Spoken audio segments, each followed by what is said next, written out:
ডিভিশনের মতিঝিল থানার এলাকার হোটেল কুরবানি সংলগ্ন এলাকা থেকে তানিম রেজা ওরফে বাপ্পিকে গ্রেপ্তার করা হয় এবং তার সাথে আরও ৩ সহযোগীকে গ্রেপ্তার করা হয়। ৩ সহযোগীর নাম হচ্ছে জুয়েল, শাকিল এবং মানিক। এই ৩ জনকে গ্রেপ্তার করা হয়। এই ৪ জনকে গ্রেপ্তার করা হয়।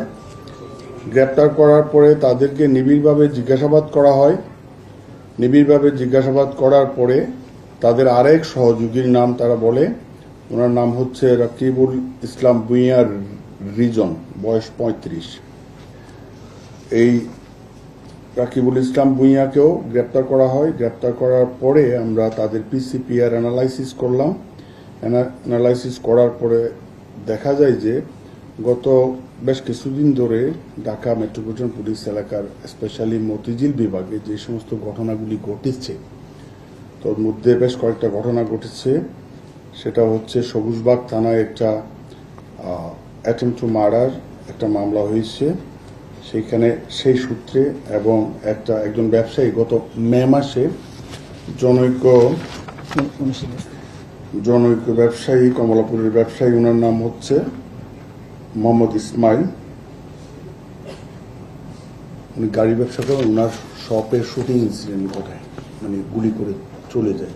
ঠিকভাবে এই ঘটনাগুলি আমরা পর্যালোচনা করে সিদ্ধান্তে উপনীত হই যে এই চক্রটা এই ঘটনাগুলির সাথে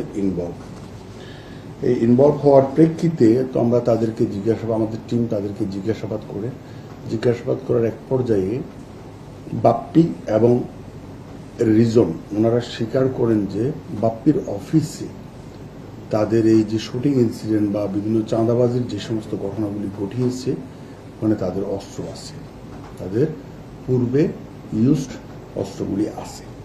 তো গতকালকে রাতে আমরা অপারেশন করি, আমাদের টিম অপারেশন করে ওখান থেকে বাপ্পির দেখানো মতে এবং রিজনের দেখানো মতে বাপ্পির অফিস থেকে আমরা উদ্ধার করি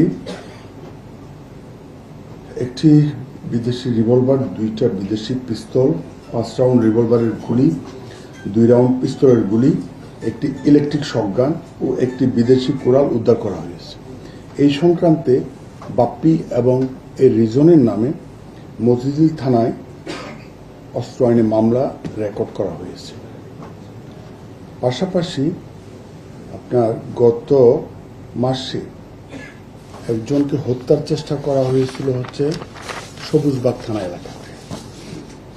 এই ভিকটিমের নাম ছিল হচ্ছে আমিন আহমেদ মিটু, তার ঘাড় ভেঙে দেওয়া হয়েছিল। ওই মামলাতে 3 জনকে গ্রেপ্তার দেখানো হয়েছে। এই 3 জন যে পরে যাদেরকে গ্রেপ্তার করা হয়েছে ওনাদের নাম হচ্ছে জুয়েল, শাকিল এবং মানিক।